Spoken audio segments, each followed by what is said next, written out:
कार्यकर्त्यांनी थोडं सहकार्य करावं। बाहेर सुद्धा कार्यक्रम पक्ष प्रवेशाचा माननीय देवेंद्रजी आपल्याशी संवाद करणार आहेत। आले सगळे येऊ दे येऊ दे।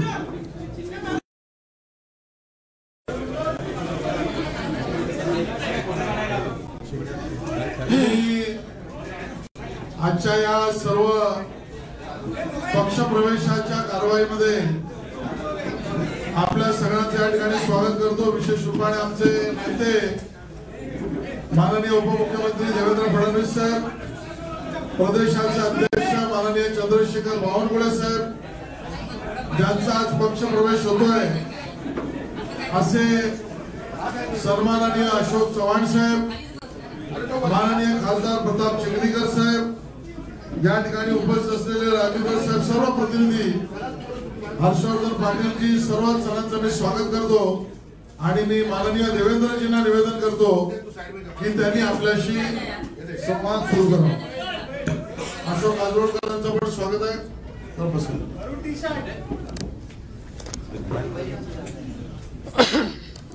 माननीय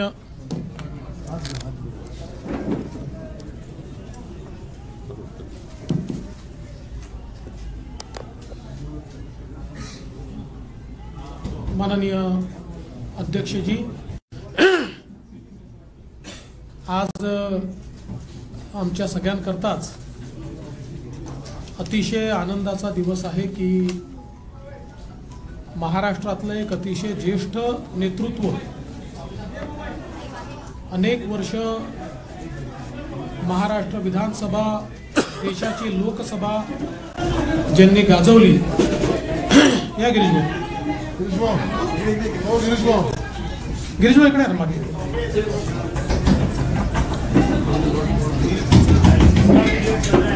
अनेक वर्ष महाराष्ट्राची विधानसभा, देशाची लोकसभा ज्यांनी गाजवली, विविध मंत्रिपद ज्यांनी भूषविली आणि 2 वेळा महाराष्ट्र राज्याचे मुख्यमंत्री म्हणून ज्यांची कारकीर्द आपल्याला पाहायला मिळाली, असे ज्येष्ठ नेते माननीय अशोकरावजी चव्हाण साहेब हे आज भारतीय जनता पक्षात प्रवेश करत आहेत। मी सर्वप्रथम भारतीय जनता पक्षाचे महाराष्ट्राचे अध्यक्ष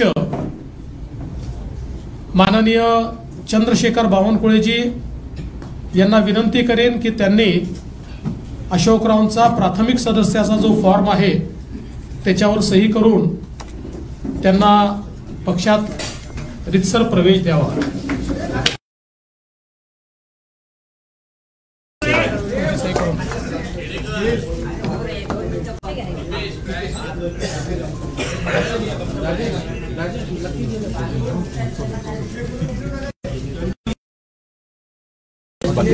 डोनेशन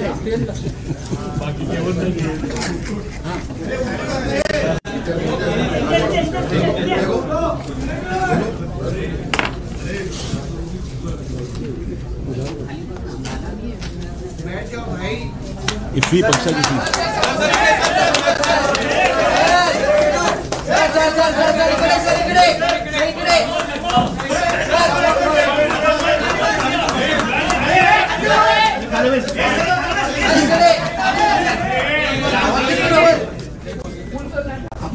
तुम्ही मध्ये आणा अशोकराव, नाही हे प्रवेश करा।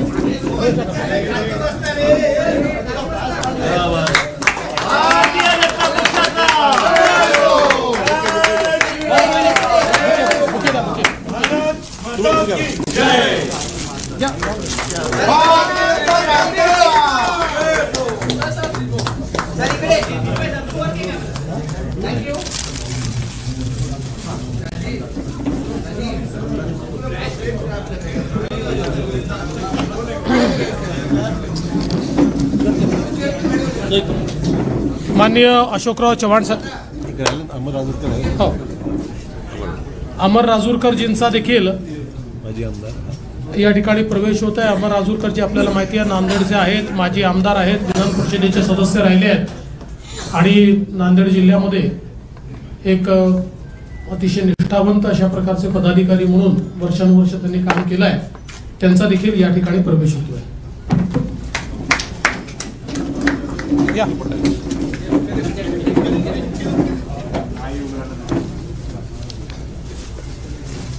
भारत माता की जय. भारतीय जनता पक्षाचा जय हो.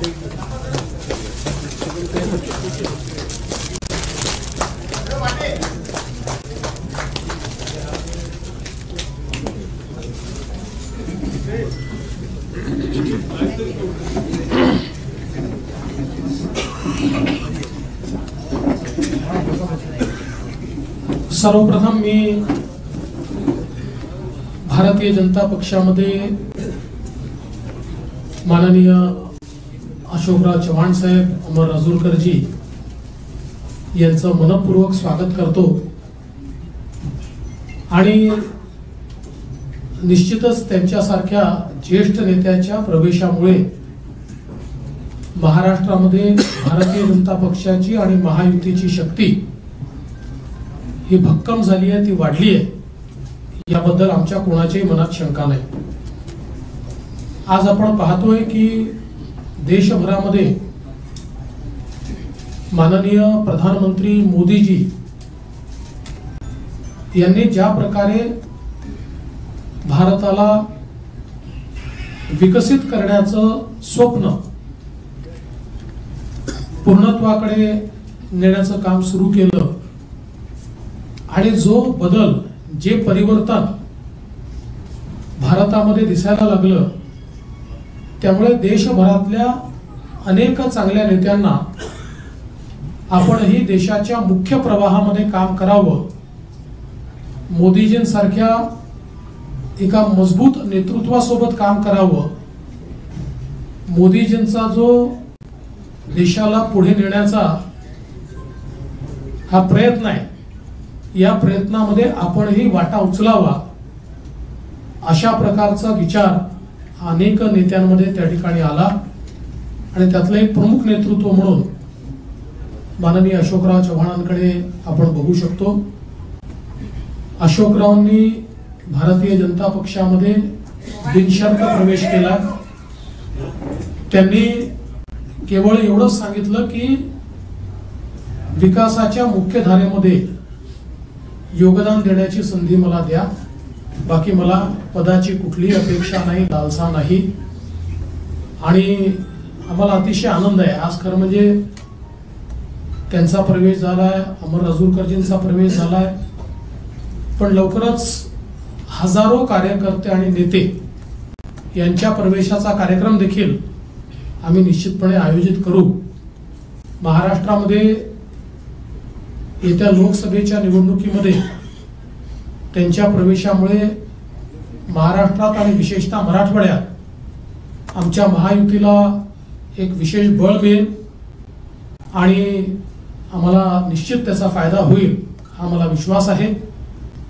मी पुन्हा एकदा आमच्या सगळ्यांच्या वतीने त्यांचं मनपूर्वक स्वागत करतो आणि माननीय अशोकरावांना बोलण्याची विनंती करण्याच्या आधी समोरून इशारे येत आहेत की हिंदीत देखील बोला, आणि अशोकरावांचा प्रवेश हा राष्ट्रीय बातमी असल्यामुळे मी हिंदीत देखील बोलतो. आज हम सभी के लिए बहुत हर्ष की बात है कि महाराष्ट्र के एक बड़े ही कद्दावर नेता, जो कई बार महाराष्ट्र की विधानसभा में, देश की लोकसभा में चुनकर आए, अलग अलग विभागों के मंत्री के रूप में काम किया, महाराष्ट्र में 2 बार मुख्यमंत्री के रूप में काम किया, ऐसे अशोकराव जी चव्हाण साहब, इन्होंने भारतीय जनता पार्टी में प्रवेश किया है. और अभी अभी हमारे प्रदेश अध्यक्ष बावनकुळे जी ने उनको पार्टी का प्राइमरी मेंबर, उनको पार्टी की प्राइमरी मेंबरशिप देकर और उनका ससम्मान भारतीय जनता पार्टी में प्रवेश लिया है। हमारे लिए बहुत हर्ष की बात है, क्योंकि आज हम सभी लोग देखते हैं कि पूरे देश में मोदी जी ने जिस प्रकार का विकास का कार्य किया है और जिस प्रकार से भारत का चेहरा और चित्र बदला है, इससे प्रभावित होकर कई पार्टियों के बड़े बड़े नेता जो है, इनको भी ये लगता है कि देश की इस विकास की राह में हम भी मोदी जी के साथ अपना योगदान दें। और इसी के चलते कई कद्दावर नेता भारतीय जनता पार्टी में आ रहे हैं और महाराष्ट्र में हमारे लिए बहुत सौभाग्य की बात है कि अशोकराव चव्हाण जी जैसे एक कद्दावर नेता ने भारतीय जनता पार्टी में प्रवेश किया है। और जब हमारी उनसे चर्चा हुई उस समय उन्होंने बहुत स्पष्ट रूप से कहा कि मैं बड़े से बड़े पद पर रहा हूं, इसलिए मेरे लिए पद कोई मायने नहीं रखता, मैं देश की मुख्य धारा में मोदी जी के साथ योगदान देना चाहता हूं और इसलिए भारतीय जनता पार्टी में मैं प्रवेश कर रहा हूं। तो हम सभी की ओर से हम उनका स्वागत करते हैं। उन्होंने कांग्रेस पार्टी का भी इस्तीफा दिया है और वे विधायक पद पर चुनकर आए थे, उस पद का भी उन्होंने इस्तीफा दिया है और उसके बाद फॉर्मली भारतीय जनता पार्टी को उन्होंने ज्वाइन किया है। आज उनके साथ पूर्व विधायक अमर राजूरकर जी ज्वाइन हुए हैं और भविष्य में बहुत बड़े पैमाने पर उनके साथ देने वाले, उनके प्रभाव से राजनीति करने वाले ऐसे कई कद्दावर नेता और कार्यकर्ता भी भारतीय जनता पार्टी में प्रवेश करेंगे। मैं ऐसा मानता हूं कि उनके प्रवेश के कारण महाराष्ट्र में और विशेष रूप से मराठवाड़ा में भारतीय जनता पार्टी और हमारी जो महायुति है, इसको निश्चित रूप से फायदा होगा। मैं उनका फिर एक बार बहुत बहुत स्वागत करता हूं, अभिनंदन करता हूं और उनसे निवेदन करता हूं कि वे आप सभी को संबोधित करें। राज्य के उप मुख्यमंत्री सन्माननीय देवेंद्र फडणवीस जी, महाराष्ट्राच्या भाजपाचे अध्यक्ष श्रीमान बावनकुळे जी, मुंबई काँग्रेसचे अध्यक्ष आमचे मुंबई भाजपचे सवयीचा परिणाम आहे। 50 वर्षाची सवय आहे, 50 वर्षाची सवय असल्यामुळे मुंबई भाजपाचे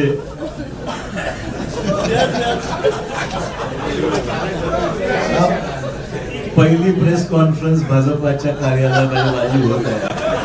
तेवढं थोडंसं मला एक्सक्यूज करा, आज पहिलाच दिवस आहे, कालच राजीनामा दिल्यामुळे एकदम स्विच ओव्हर थोडासा, परंतु आमचे मित्र भाजपाचे मुंबईचे अध्यक्ष आशिष शेलारजी, खासदार प्रताप पाटील, आमचे पालकमंत्री गिरीश महाजन, लातूरचे आमचे खासदारजी, ज्यांनी आमचे या ठिकाणी उपस्थित असलेले अमर राजूरकरजी आणि सर्व विधान परिषदेला आमचे नेते आणि सर्व आमचे सहकारी उपस्थित पत्रकार बंधू भगिनी आणि सहकारी मित्रांनो, सर्वप्रथम मी देशाचे प्रधानमंत्री श्री नरेंद्र मोदीजी, देशाचे गृहमंत्री अमित शाह साहेब, भाजपाचे राष्ट्रीय अध्यक्ष जे.पी. नड्डाजी, त्याचबरोबर उपमुख्यमंत्री देवेंद्र फडणवीसजी, बावनकुळेजी, आशिष शेलारजी आणि भाजपाचे असंख्य इथे चाहते, ज्यांनी मनापासून आम्हाला माझ्यावर प्रेम केलं। म्हणजे आम्ही विरोधी पक्षात असताना सुद्धा, सत्तेमध्ये असताना सुद्धा महाराष्ट्राची एक वेगळी परंपरा राहिलेली की एकमेकांविषयी असलेले आमचे संबंध राजकारणाच्या पलीकडे जाऊन सुद्धा आम्ही सर्वांनी एक दुसऱ्याला साथ दिलेली आहे। विकासात्मक कामासंदर्भामध्ये ही महाराष्ट्राची परंपरा राहिलेली आहे आणि त्यामुळे मला आज माझ्या आयुष्याची नवीन सुरुवात मी करत आहे असं मी निश्चित म्हणेन। इतके वर्ष मी गेल्या 38 वर्षाचा माझा हा राजकीय प्रवास हा मी आज बदल करत आहे आणि त्यातून आज भारतीय जनता पक्षाच्या या पक्षामध्ये प्रवेश करत आहेत. प्रधानमंत्री नरेंद्र मोदी यांच्या नेतृत्वाखाली त्यांची ती स्फूर्ती घेऊन, त्यांची प्रेरणा घेऊन या देशामध्ये राज्यामध्ये चांगलं काम करता आलं पाहिजे. सकारात्मक भूमिका घेऊन पुढील वाटचाल आपल्याला करता आली पाहिजे आणि राज्याच्या देशाच्या प्रगतीमध्ये आपला हात आपण निश्चित योगदान दिलं पाहिजे. या प्रामाणिक भूमिकेतून मी आज या ठिकाणी आज पक्षामध्ये प्रवेश करत आहे. मला निश्चित सांगितलं पाहिजे की आजवर मी राजकीय क्षेत्रामध्ये, सामाजिक क्षेत्रामध्ये काम करत असताना एक सकारात्मक दृष्टिकोन, डेव्हलपमेंटल ॲटिट्यूड घेऊनच मी नेहमी पुढे राहिलेलो आहे. देवेंद्रजी विरोधी पक्ष नेते होते, मी मुख्यमंत्री होतो, तोही कालावधी त्यांनी अनुभवलेला आहे, मी अनुभवलेला आहे. आणि डेव्हलपमेंटल कामामध्ये नेहमी पॉझिटिव्ह भूमिका घेऊन आम्ही दुसऱ्याला साथ मी दिलेली आहे. आणि मलाही सुद्धा मला सांगितलं पाहिजे की विरोधी पक्षात असल्यामुळे सुद्धा कधी असं जाणवलं नाही. ठीक आहे, काही सहकारी तक्रारी होत्या, मान्य करेन, सरसकट सर्वांनाच काही समाधान असं म्हणणार नाही, परंतु न्याय जिल्ह्याला, मतदारसंघाला देण्यासंदर्भामध्ये देवेंद्रजींनी निश्चित आमच्यासाठी पॉझिटिव्ह भूमिका नेहमी घेतलेली आहे. असो, त्यामुळे जिथे मी राहिलेलो आहे त्या ठिकाणी मी परस्पर प्रामाणिकपणे काम केलेलं आहे. आणि मी आपल्याला ग्वाही देऊ इच्छितो की भाजपामध्ये आज प्रवेश घेत असताना तीच भूमिका घेऊन प्रामाणिकपणे भाजपामध्ये काम करेन. पक्षालाही कसं ताकद मिळेल, आगामी निवडणुकीमध्ये यश जास्तीत जास्त जागेवर महाराष्ट्रामध्ये, देशातले मिळेलच, महाराष्ट्रामध्ये सुद्धा कशा पद्धतीने अधिकच्या जागा या भारतीय जनता पक्षाला मिळू शकतील या बाबतीमध्ये निश्चित माझ्याकडून जो माझा अनुभव आहे, जो प्रयत्न आहे, तो निश्चित माझ्याकडून होणार आहे.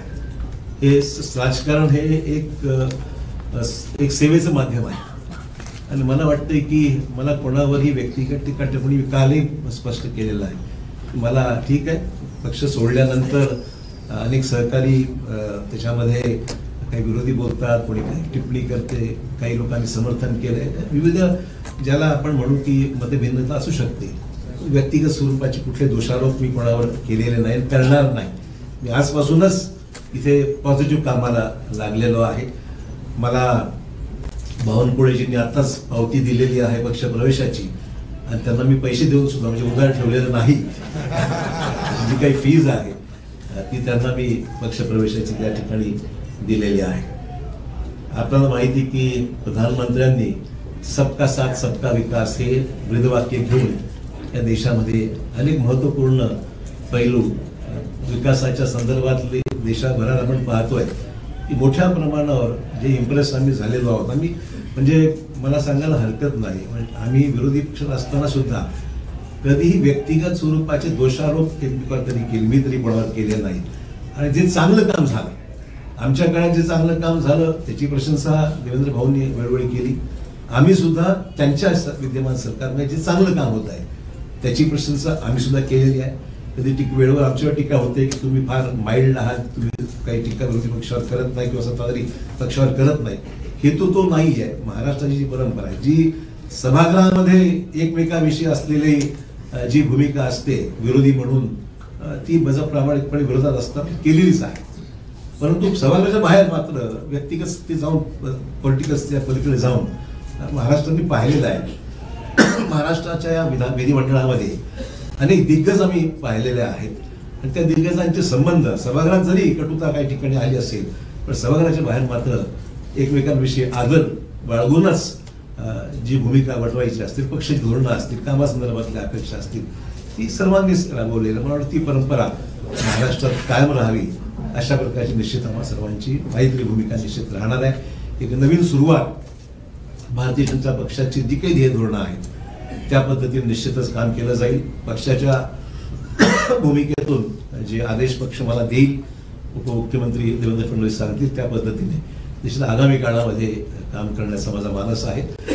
कुठलीही मागणी मी त्यांच्याकडे मी केलेली नाही. जे मला त्या ठिकाणी सांगितलं जाईल त्याप्रमाणे निश्चित मी काम करेल. माझ्या आधीच्या पक्षातील माझ्या सहकार्याचे मी आभार मानतो. या निमित्ताने इतके वर्ष आम्ही एकत्र राहिलो. ठीक आहे, हा माझा व्यक्तिगत निर्णय होता, मला कोणी जा म्हणून सांगितलं नाही आणि मी शेवटपर्यंत, लोक म्हणतात कालपर्यंत तुम्ही पक्षाकडे तिथे बसला होता आणि अचानक तुम्ही स्विच ओव्हर झाला. म्हणून शेवटच्या क्षणापर्यंत मी जिथं आहे त्याचं काम मी केलेलं आहे आणि आज जेव्हा घेतो तेव्हाच मी मग त्यानंतर माझी भूमिका मी या ठिकाणी स्पष्ट केलेली आहे. त्यामुळे मित्र, बस एवढंच या निमित्ताने मला सांगायचं. मी अधिक काही याच्यावर आज तरी भाष्य करणार नाही. मी सुद्धा या पक्षात नवीनच आहे, त्यामुळे सगळ्या गोष्टीवर आज काही बोलण्यापेक्षा निश्चित योग्य वेळी. मैं आज भारतीय जनता पार्टी में यहाँ पर मैंने प्रवेश लिया है और मैं आभार मानना चाहूँगा देश के प्रधानमंत्री श्री नरेंद्र मोदी जी का, फिर देश के गृह सम्मानीय गृह मंत्री अमित भाई शाह जी का, राष्ट्रीय अध्यक्ष JP नड्डा जी का, देवेंद्र फडणवीस जी का, बावनकुळे जी का, आशीष शेलार जी का, और सभी नेता जो मेरे साथ में बैठे हुए, मेरे नांदेड़ से आए हुए हमारे सहयोगी अमर राजूरकर जो MLC रह चुके हैं वो भी आए हुए हैं, उनका भी प्रवेश आज हुआ है. मैं आभार मानूंगा भारतीय जनता पक्ष के नेतृत्व की. उन्होंने मुझे आज ये मौका भारतीय जनता पार्टी में आने न्योता दिया और काम करने की यहाँ पर मुझे यहाँ पर संधि दी है, एक मौका दिया है, उसलिए मैं उनका दिल से शुक्रिया अदा करता हूँ. सार्वजनिक जीवन में काम करते हुए एक पॉजिटिव एटीट्यूड लेके, डेवलपमेंटल एटीट्यूड लेके आने वाले समय में काम करने की भूमिका मेरी है, पहले भी रह चुकी है और आज भी मैं जो आया हूँ इस नए क्षेत्र में नई शुरुआत जब कर रहा हूँ तो मैं इसी डेवलपमेंट प्रधानमंत्री जी को जो सबका साथ सबका विकास ये भूमिका लेकर प्रधानमंत्री जो पूरे देश भर में जिन्होंने नेशनल इंटरनेशनल लेवल पे एक अलग अपनी छवि बनाकर एक अच्छा काम करके दिखाया है, निश्चित तौर पर इम्प्रेस हूँ, निश्चित रूप से इम्प्रेस हूँ मैं. इसमें कोई अलग भूमिका नहीं है. जो अच्छा होता है तो अच्छा ही बोलना चाहिए, जो खराब है तो कभी शिकायत भी हमने की है, ना नहीं बोलूँगा. आज जब हम देख रहे हैं कि देश के सामने कई चुनौतियां हैं तो चुनौतियों के साथ साथ डेवलपमेंट भी जिस रफ्तार से इस देश में हो रहा है तो हम सबके लिए बहुत ही प्रशंसनीय है और आने वाले समय में हम सब साथी मिलकर देश में एक पक्की मजबूर भाजपा की सरकार लाने का हमारा प्रयास निश्चित तौर पर रहेगा. बस इससे ज्यादा मैं आपका वक्त नहीं लूंगा. मैं आप सबका आभारी हूँ. एक नई शुरुआत है, कुछ गलतियां छोटी मोटी होती है तो शुरू में संभाल लीजिए. मोदीजींच्या विकासावर पाऊल ठेवत तुम्ही भाजपा जॉईन केलेला आहात. अनेक वर्ष काँग्रेसमध्ये काम केलेले आहेत. अनेक आमदार हे देखील मोदींच्या विकासावर या ठिकाणी इम्प्रेस झाले असतील, तुमचे सहकारी असतील, ते सुद्धा भाजपा जॉईन करणार आहेत का? मला मुद्दाम सांगितलं पाहिजे, मी कोणालाही, हा माझा व्यक्तिगत डिसिजन होता, मी कोणालाही आमंत्रित किंवा निमंत्रित केलं नाही. बाकीचा विषय देवेंद्रजी आणि ते पाहतील काय करायचं. मी काही त्याच्यामध्ये खरं सांगतो.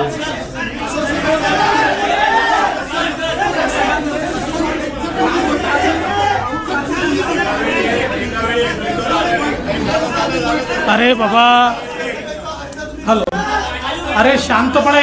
असं तुम्ही तुमच्यापैकी कोण काय बोलतोय आम्हाला काही लक्षात येत नाही. आपल्याला जर प्रश्नोत्तर करायचे असतील तर तुम्ही शिस्त पाळली तरच होईल. एका वेळी एक जण एकाने प्रश्न विचारला त्यांनी पुन्हा विचारायचा नाही.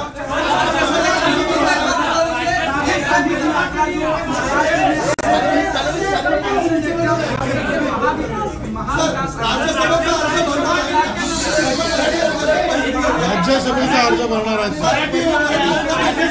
असं आहे की राज्यसभेचे अर्ज कोण भरतील कोण भरणार नाही याचा निर्णय केंद्रीय भारतीय जनता पार्टी करते. केंद्रीय भारतीय जनता पार्टी राज्यसभेच्या आमच्या उमेदवारांची घोषणा करेल. ती केल्यावर तुम्हाला समजेल. महाराष्ट्र आएगी तो किस तरीके से आप उसको देखेंगे और खासकर महाविकास आघाड़ी लगातार कोशिश कर रही है बीजेपी को महाराष्ट्र के भीतर रोकने के लिए. जो मिशन 45 का बीजेपी ने टारगेट लिया उसको कैसे देखते हैं? देखिए, चुनाव जब करीब आता है तो स्वाभाविक है कि हम उनसे कोई कॉपरेशन को भी तो नहीं कर सकते हैं. ये राजनीतिक जंग है, जंग में उतरने के बाद सब जायज है. वो कोशिश करेंगे, हम भी कोशिश करेंगे. तो मुझे लगता नहीं इसमें कोई नई बात है कि जंग शुरू है, हम भी लड़ेंगे, वो भी लड़ेंगे. आपने कहा कि आपका ये व्यक्तिगत निर्णय है, आपने आखिर तक अच्छे से काम किया. ऐसे बहुत से लोग हैं जो चाहते हैं कि विकास के राह पर आगे जाए, मोदी जी के साथ बढ़ाए, मेन स्ट्रीम में आए. क्या ऐसे लोगों को आप कहना चाहेंगे कि भाई? देखिए, पहला ही दिन है, मेरे पर गुगली इतनी मत डालिए आप.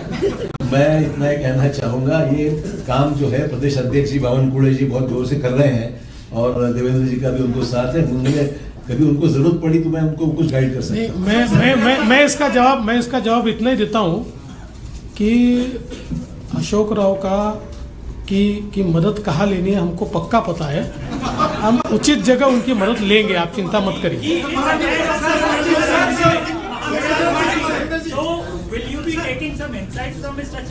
हाँ 100%। देखिए उनका केवल महाविकास आघाड़ी ही नहीं, उनका एक प्रदीर्घ अनुभव रहा है, तो उनके अनुभव का यानी पॉलिटिकल अनुभव का भी और एडमिनिस्ट्रेटिव अनुभव का भी फायदा लेंगे ही।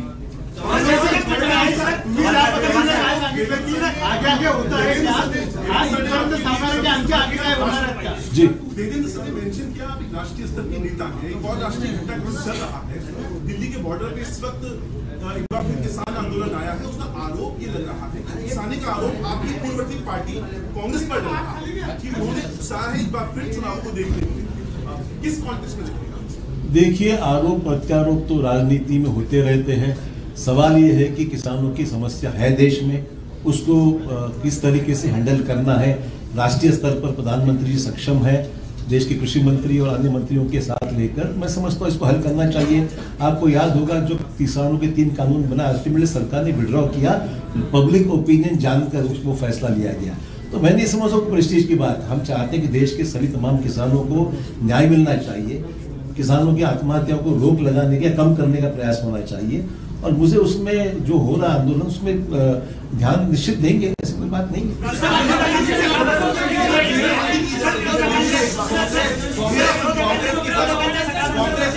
किसानों को गुमराह कर रही है।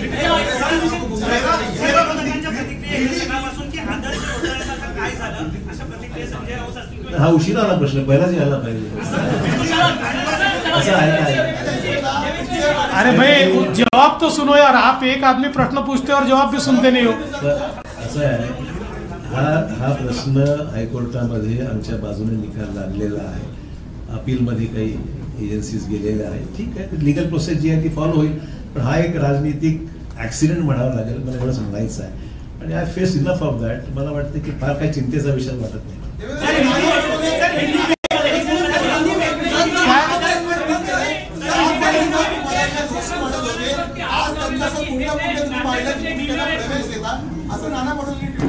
आता नाना पटोलेने प्रवेश दिलाच होता की नाही आम्ही, आणि राहिलेच ना आमच्याकडे ते। आता त्यांची सवय आहे, ते एका ठिकाणी टिकूच शकत नाही, कुठल्या एका पदावर टिकू शकत नाही। आता त्यांना अध्यक्ष बनवलं होतं ते नाही ते सोडून गेले, त्यामुळे फार गांभीर्याने ते घेऊ नका ते जे सांगतात।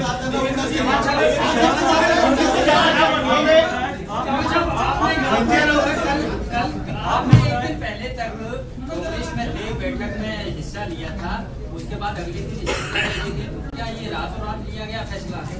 नहीं, जरूरी नहीं ऐसा है कि सोच विचार तो चल ही रहा था, और मैं देख रहा था अच्छा मुहूर्त है आज का, तो उसने कर दिया उसने। ऐसा कोई जरूरी नहीं कि कोई चीज को कोई रीजन देना चाहिए। आपने कहा कि 38 साल आप कांग्रेस में रहे जी, और फिर आपने बीजेपी में प्रवेश करने का फैसला लिया जी, तो जो अचानक से इतना सा बड़ा टर्न लेना जी, कितना कठिन है या आसान है? और या। दूसरा चीज, कांग्रेस वाले कह रहे हैं कि पार्टी ने इतना सब कुछ दिया, सब कुछ बनाया, उसके बावजूद आप पार्टी छोड़ के जा रहे हैं, तो ये विश्वासघात है पार्टी। देखिए मैं ये 2 चीजों के लिए अलग जवाब देना चाहूंगा। सबसे पहले तो ये फैसला आसान नहीं था, बिल्कुल कहूँगा, it was a total switch over, change over, और ये करने के लिए काफी विचार विमर्श करना पड़ा, ये मैं जरूर कहूंगा। It was not easy decision for me, but I took it in the interest of the state of Maharashtra, in the interest of my own district, in the interest of the nation। मैं बोला कि कुछ चीजें अच्छी हो रही तो उसमें अपना योगदान होना चाहिए, पॉलिटिकल भले जो भी चीजें हैं, but let us get involved into the nation building process। इसमें समय लगा है, it was not a one day snap decision, ये मैं कहना चाहूँगा। जहाँ तक let me complete। दूसरा इशू है सर, जरूर पार्टी ने मुझे बहुत कुछ दिया, मैं नहीं मना नहीं कर रहा हूँ, पर ये भी सच है मैंने भी पार्टी के लिए बहुत योगदान दिया, जिसके लिए महाराष्ट्र में कांग्रेस पार्टी को निश्चित ताकत मिली, ये भी कोई डिनाई नहीं कर सकता। तो इट वाज नॉट, आई एम नॉट, मतलब ये मैं पर्सनली ऑब्लाइज्ड हूँ पार्टी के लिए, मेरे पार्टी की लीडरशिप के लिए मैं ऑब्लाइज्ड हूँ, बट अचानक अगर तुम मेरे बौछार कोई चीज की करते हो ये उचित नहीं है। ठीक है, मैंने फैसला किया इंडिविजुअली, मैंने पार्टी को डैमेज करने के लिए कुछ नहीं किया, इट वाज माय ओन पर्सनल डिसीजन, बट मैंने भी पार्टी में मेरा योगदान क्या है मेरी नेशनल पार्टी जानती है। you were not listened to. You were not listened by your center leadership. That is what Ping said. And the state leadership, you were also unhappy with the state leadership. Let's not talk about what has happened. We are switching on to a new system now. So I think it's better we discuss the new system.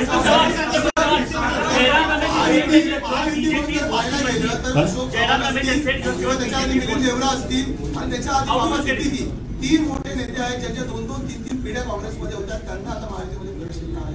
ही परंपरा राखली. दुसरी परंपरा होती विरोधी पक्ष नेते महायुतीमध्ये येण्याची, ती पण कायम राहील या काळात. ते विरोधी पक्ष नेत्यांना तुम्हाला विचारावं लागेल. आमचा काही एक मी स्पष्टपणे सांगतो, आम्ही कुठलंही टार्गेट घेऊन चालत नाही आहे. पण ज्या ठिकाणी आम्हाला असं वाटतं की हे नेते आपल्यासोबत येऊ शकतात आणि त्यांच्या येण्यामुळे पक्षालाही फायदा आहे, राज्यालाही फायदा आहे, अशा अनेक नेत्यांची आमची चर्चा चालू असते. त्यांना जर असं वाटलं की नाही मुख्य धारेमध्ये आपण गेलं पाहिजे, मोदीजींसोबत गेलं पाहिजे, तर आमचा म्युच्युअल त्याच्यात तो विचार फायनल होतो आणि त्याच्यानंतर प्रवेश होतो. तर हे खरंच आहे की अजून काही नेते आमच्यासोबत चर्चेमध्ये आहेत.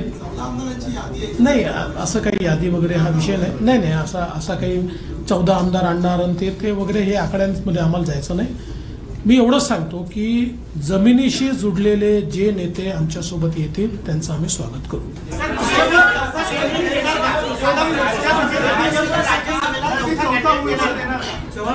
त्या संदर्भात आमचे प्रदेश अध्यक्ष सगळ्यांची चर्चा करून निर्णय करतील.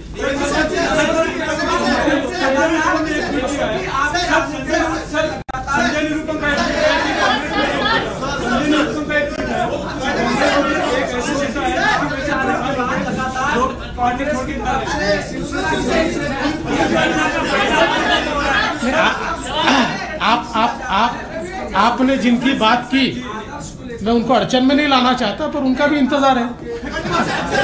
उनसे हमारी कोई बातचीत नहीं है. पर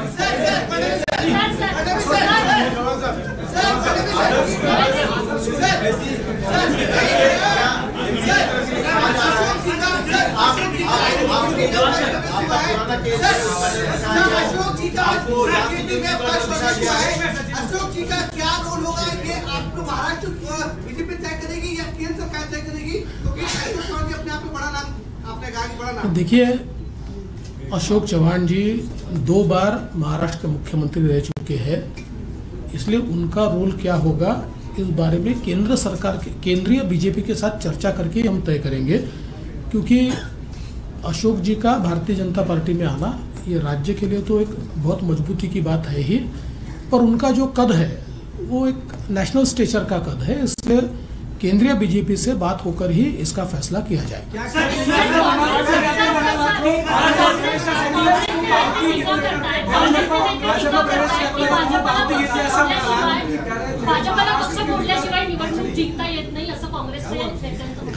माझा त्यांच्यावर उलटा आरोप असा आहे की त्यांना त्यांचा पक्ष सांभाळता येत नाही, त्यांना त्यांच्या पक्षात नेते सांभाळता येत नाही, त्यांना त्यांच्या पक्षामध्ये मोठ बांधता येत नाही, कारण कोणाचा पायपोस कोणाच्या पायात नाही. आज हे सगळे मोठे नेते इतके वर्षाची त्यांच्या पक्षातली पुण्याई सोडून आमच्यासोबत का येत आहेत, याचं कारण आहे की आज काँग्रेसमध्ये जे वातावरण आहे, आज काँग्रेसमध्ये पार्टी कुठल्या दिशेने चालली आहे हेच कोणाला समजत नाही. आणि भारतीय जनता पार्टीला विरोध करता करता देशाच्या विकासाला आपण कधी विरोध करायला लागलो हे त्यांना समजत नाही आहे. आणि मग जे नेते आहेत, सीझन नेते आहेत, ते ज्यावेळेस दृष्टिक्षेप टाकतात त्यावेळेस त्यांच्या लक्षात येतं की बाबा आपण काय करतोय, आपलं नेतृत्व काय करत आहे. मग त्यापेक्षा देशाच्या मुख्य धारेमध्ये आपण गेलं पाहिजे, म्हणून लोक आमच्यासोबत येतात. त्यामुळे त्यांनी पहिले आत्मचिंतन केलं पाहिजे की त्यांना घर का सांभाळता येत नाही, ज्यांनी काँग्रेस मोठी केली, ज्यांनी आपलं सर्वस्व काँग्रेसला दिलं, असे नेते का आपल्याला सांभाळता येत नाही, असं आत्मचिंतन त्यांनी केलं पाहिजे.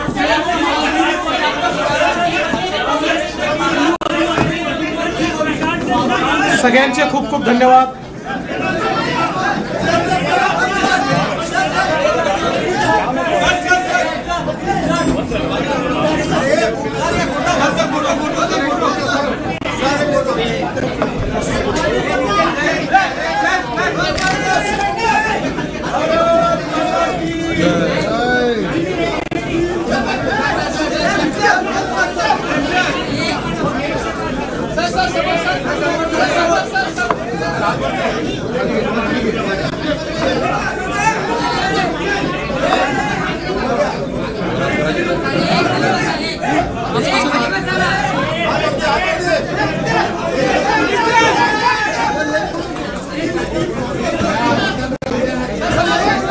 जास्त झाले.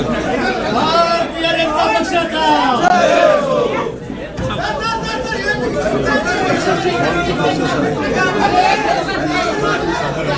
आता मी पक्षप्रवेश करून टाकतो.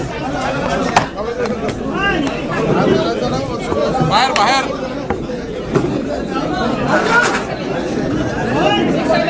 सर्व मीडियाच्या बंधूंना विनंती आहे की बाहेर पक्षप्रवेश आहेत मोठ्या प्रमाणावर.